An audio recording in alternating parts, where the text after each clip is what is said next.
Alright, so over the last few days, something interesting has been happening in comedy spaces, not just politically, but morally. A bunch of comedians have been openly talking about the ICE raids, the shootings, and the chaos coming out of Minneapolis and St. Paul. And what's fascinating isn't just what they're saying about ICE, it's what their reactions reveal about how some of the biggest podcast voices in the world are quietly, and sometimes uncomfortably, reassessing their relationship with Trump, the Trump era, and the ecosystem they helped amplify. Because whether they want to admit it or not, a lot of these guys helped normalize Trump to millions of people, not through campaigning, but through access, vibes, just conversations, and endless algorithmic oxygen. Now the consequences are showing up in real life, and comedians are reacting very differently to it. Let's start with DL Hugley. DL has never pretended to be neutral on this stuff. He comes straight at it from a moral and historical angle. Let me show you this clip here.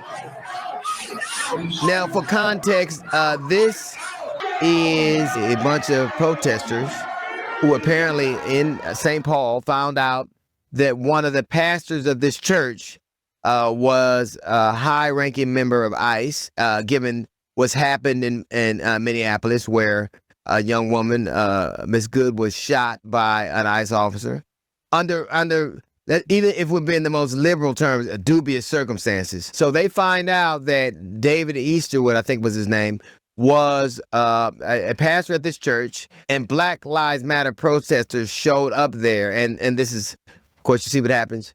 The most interesting thing about this is that Black Lives Matter was protesting the death of a white woman, whereas the All Lives Matter people have donated $1 million to the killer of Miss Good. And I think that it was interesting to watch people be so offended. Like, more people could potentially be charged for having this protest. You know, they're talking about the Don Lemon, who was the one of the reporters, and several other people who were involved. I think they're talking about the mayor and maybe the governor.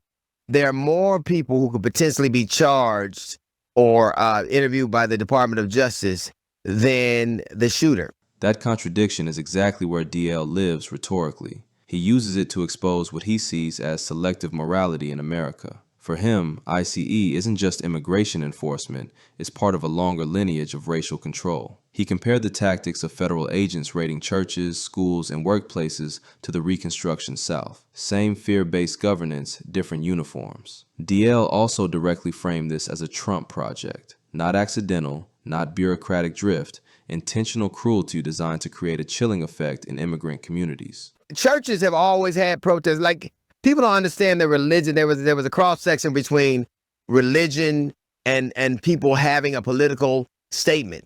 Like, the Klan chose a cross. The Klan often had meetings at churches. Like, if you look at Dr. Martin Luther King, who we're celebrating this week, he gave a lot of speeches, and one of his most famous speeches was to eulogize 4 young girls who were blew up in a church in Birmingham. We've had, 190 something in the 90s. There were almost 200 black churches burned in rural America. People have always used churches for whatever protests they wanted to make. But the thing I find about these kind of protests and how they're being used as political statements is, you can burn a church, you can blow a church up, you can shoot a church, but do not protest in one. Like, you can have a gun, but don't come with a sign. And people forget that in churches, in temples, Jesus protested at least twice. He had when he turned over all those tables in that temple, he was protesting greed and them selling doves. He didn't like what was going on. He was protesting greed and corruption. As a matter of fact, when I read the story about Jesus turning over those tables in the temple, it was the first time I ever thought he was white, because only a white dude could turn over tables in the church and not go to jail. So that was interesting to me.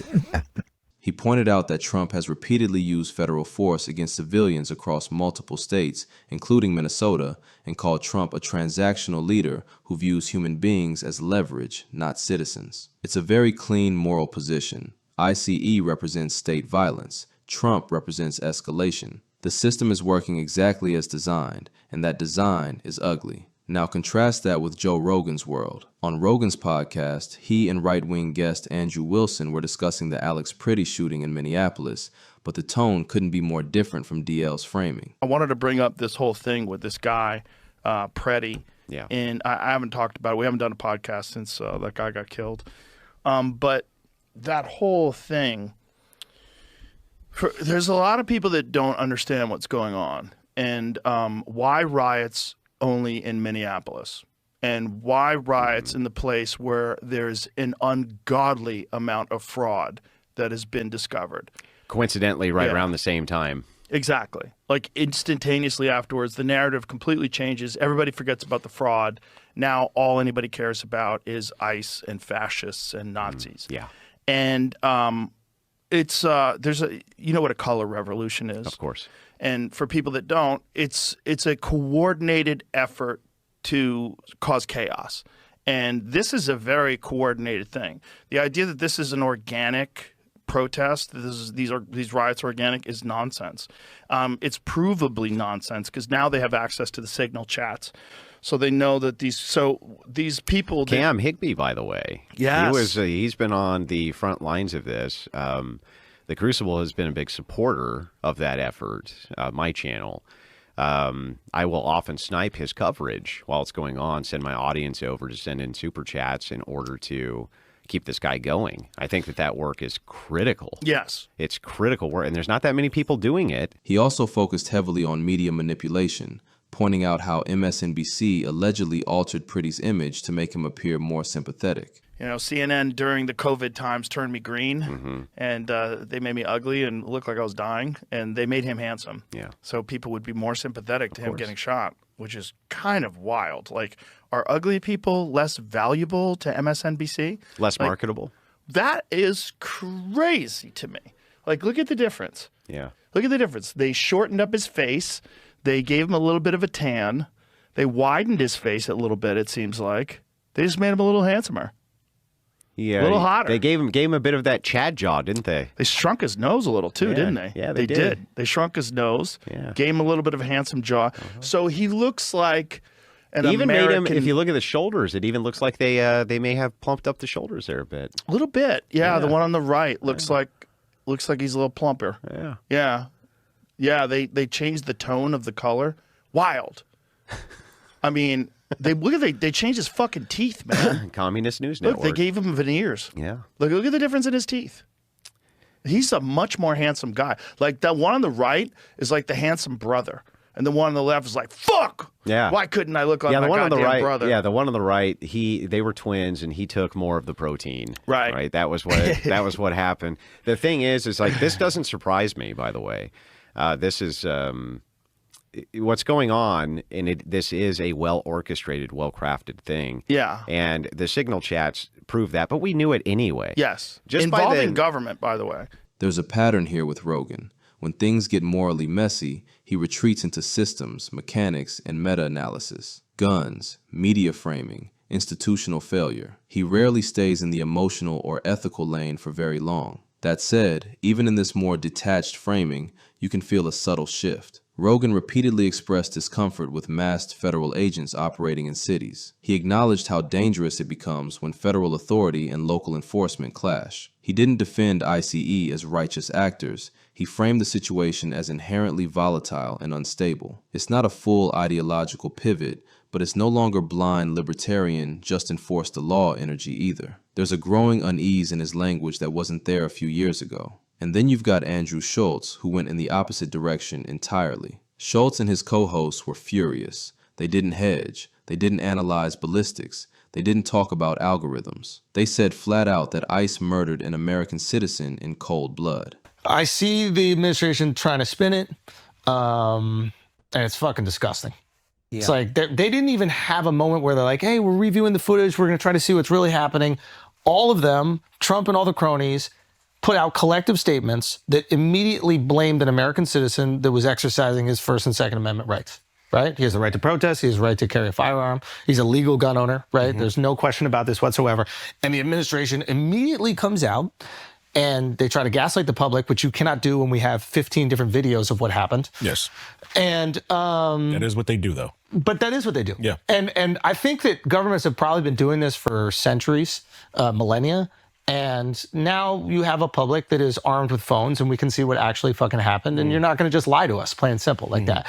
Schultz was especially angry about how quickly the administration tried to brand the victim a domestic terrorist before footage was even reviewed. To them, this wasn't an accident or a technical failure. It was systemic cruelty backed by zero accountability. They described ICE as operating like a government militia with masked identities, poor training, and no de-escalation culture.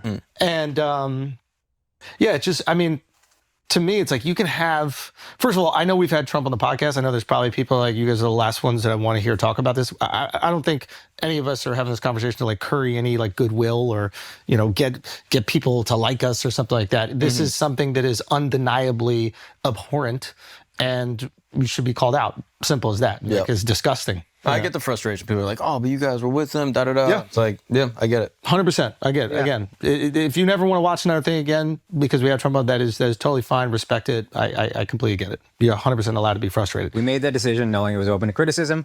All right, there it is. No knock on any criticism. That being said, like moving forward, we don't just like stay silent when something has this. Like if we do have a platform, there's people that we're talking to, you know, and we see something that is just so blatant. There's no like partisan bullshit with this. If you see it with your own eyes, you know exactly what happened. And there's something disgusting that's happening, not only in Minneapolis, I'm sure it's happening in other parts of the United States, where it's ICE is under the guise of security, right? Under the guise of safety, because that's what they're doing, right? Is every time something horrific happens, they keep going, but look at the pedophiles we got. Look at the murderers we got. Look at all the violent criminals we got. I looked at the numbers. It's 5% of the people they deported are violent criminals. Yes. There's probably more pedophiles in the Oval Office. Exactly. No, exactly. If you bring up another fucking pedophile about deporting and you're not releasing the Epstein list, just shut the fuck up, all of you. Yes. I don't want to hear anything else about, oh, we got to deport the pedophiles. They're right here. He openly said his faith in the administration's goodwill is gone, completely, out the window. He framed what's happening now as betrayal, not just politically, but personally. Like realizing you backed the wrong horse and now the horse is trampling people. That's a big moment for someone like Schultz, whose brand has always leaned into anti-establishment skepticism rather than moral alignment. This wasn't both sides suck energy. This was genuine disgust. Before we wrap all of this into a broader commentary on comedy and political influence, there's one more voice worth spotlighting. Aries Spears on the Spears and Steinberg podcast, who offered a markedly more diplomatic take on the Minneapolis/ICE shooting of Renee Good. The case itself has become one of the most talked about instances of federal enforcement gone wrong. Good, a 37-year-old American woman, was fatally shot by an ICE agent in Minneapolis under circumstances that many see as unjustified, and independent autopsy reports released by her family detail multiple gunshot wounds that contradict the official narrative of self-defense. On the show, Aries acknowledged the emotional and cultural weight of what happened without sliding straight into absolutist condemnation. Rather than accusing the agents outright of blind malice, he called for careful consideration of the facts and context around the incident, noting that people on all sides are caught up in heightened fear, confusion, and misinformation. Let me just say this, and this is my 2 cents, and then I'm done. Again, and maybe sometimes I'm not aware of it, and I'm guilty of it myself. But this idea that your way of thinking or your point of view is the only right one. That's why it's called debate. That's why it's called the possibility, of there's a possibility. And like Andy said, she shouldn't be dead. And that was tragic. But to sit there and think that just because you feel, oh, he's in the wrong, she was in the right, that's why people are debating this. Because there's so many different arguments that are being made where you go, I don't know. There's reasonable doubt. So again, I love this quote, and I'm telling you, when it catches steam, people are going to bite it off me. Stop thinking that just because you get out the water at the beach, the sea level changes. It ain't just about what you think. Others need to be heard. Meanwhile, producer Mark critiqued him for playing both sides, suggesting that this kind of moderation can feel like hedging at a moment when many people want accountability. That's my 2 cents. So you're a both sides kind of guy.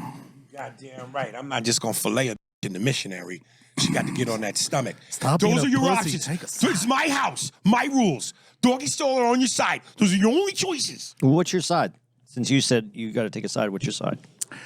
I think I will say, like that one caller or whatever, like that's a little extreme. I don't think anybody wanted to kill anybody. Why would you want to kill somebody when you can go to jail or something, you know? Or even if you get away with it, half the country hates you. And your family. And you're going to turn in the...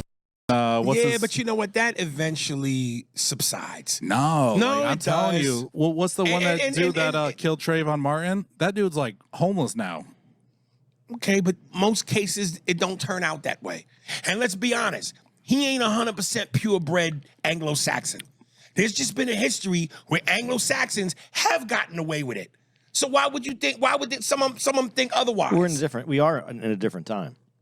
Meaning that some of them don't get away with it? Yeah, now we're That's recently. Yeah, but that's when it happened recently. Okay. I mean, I can't go back in the future. We can't go back in the past. And certainly with Darth Vader in the White House, he's their ally so that they can get away with it. But they're not getting away with it. So this dude, this shot and killer, he going to jail? No, I don't think he should. Well, I mean, you should have a trial. I think you don't need a trial. You could just There's no trial? No, you could actually do the investigation. Yeah, do an investigation. Yeah, and then you could You decide. think they're going to do that? I think there's an investigation, and I think you decide if there is going They're to be like a trial. withholding information from the state authorities that are trying to investigate this. Yeah, because it's a federal. No, there's no because there's details. It's because they're insecure, narcissistic administration. It goes that back doesn't, to it goes back to what anything bad Oh my is God. like a reflection on them. What's notable here is how different Aries' stance is from both Schultz's outrage and Rogan's analytical detachment. He didn't dismiss the emotional pain, but he also resisted turning the tragedy into a simple moral headline. He urged listeners to consider how fast narratives crystallize, how quickly communities polarize around them, and how legitimate questions about procedure and accountability can be overshadowed by viral anger. For many listeners, that kind of discourse can feel frustrating, too calm in the face of brutality, but it also reflects a different strain of comedy industry engagement with political violence, one that tries, however imperfectly, to hold space for nuance while still acknowledging the real human cost and political stakes inherent in a killing like Goods. Don't know. I can't do what's this. the mission? Could you just cancel this? You can't. Because I can't what's the fight with mission? someone Is with it the saying mission something's to that deport stupid. people? Which I told listen, they want to deport people, but there's 100,000 illegals in Minnesota and like 2 million in Texas. Why the aren't they? Because they're working with them in Texas. Well, it's a body manpower thing. We just need more agents deporting people and detaining people. But So why would they not send them to Texas and Florida? D.L. Hugley never left the moral lane. His critique is consistent, rooted in history, race, and power structures. Joe Rogan is slowly drifting into institutional skepticism without fully confronting the moral implications of what his platform helped normalize. He's uneasy, but still cautious about assigning blame in emotional terms. Andrew Schultz is actively processing regret. He's publicly acknowledging that platforming Trump wasn't neutral, wasn't harmless, and may have contributed to the very machinery he's now condemning. And that's the uncomfortable truth a lot of these podcast giants are quietly running into. You can't spend years saying, it's just conversation, it's just jokes, it's just vibes, and then act shocked when those vibes shape political reality. Algorithms don't care about intent. Influence compounds whether you mean it to or not. What makes this moment fascinating is that comedy, of all places, is becoming the space where this reckoning is happening in real time. Not through press releases or think pieces, but through frustrated rants, heated debates, and uncomfortable admissions. You're watching entertainers slowly realize that being politically detached while holding massive platforms isn't actually neutral. It's power, whether they ask for it or not. And now that power is staring back at them in the form of raids, shootings, federal force, and public outrage. DL sees it as inevitable. Rogan sees it as systemic dysfunction. Schultz sees it as betrayal. Different lenses, same reality. And the bigger question moving forward isn't just what these comedians think about ICE or Trump. It's whether they're willing to own the role their platforms played in shaping the cultural weather that made all of this possible in the first place.